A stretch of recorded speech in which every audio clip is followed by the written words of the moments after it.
show, the most important thing for us was to fly the best we possibly could.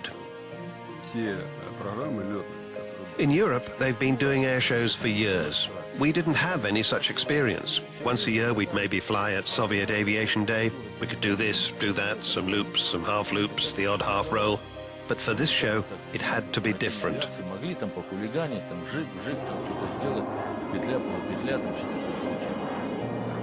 I'd watched hours of airshow videos before we worked on our flight sequence for the show, so I had an idea of foreign fighters' capabilities.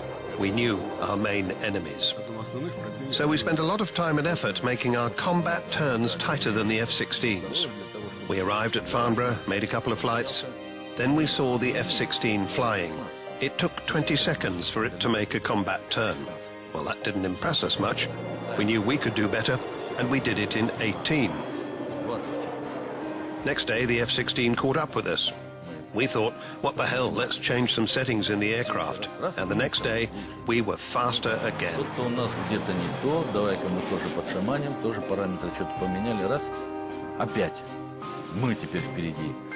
In the static display, our MiGs were one aircraft away from the F-16. Their pilots were two American guys, and one of them was General Dynamics Chief Pilot Kevin Dwyer.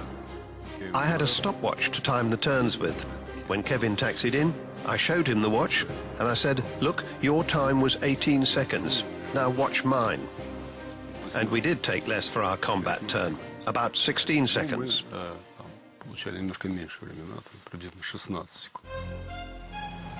Foreign experts did have odd snippets of information on the aircraft, but they hadn't got the whole picture of the fighter's capabilities. So the first impression it made was startling. The MiG test pilots demonstrated its capabilities perfectly. The tail slide became a highlight. The fighter climbs vertically, the pilot lets the speed fall to 0, and then it goes backwards. Most jet engines can't do this, they just stop. A heart-stopping moment of silence. Then the engines roar again and the aerobatic show goes on. The foreign media were generous in their praise. The MiG-29 was a star.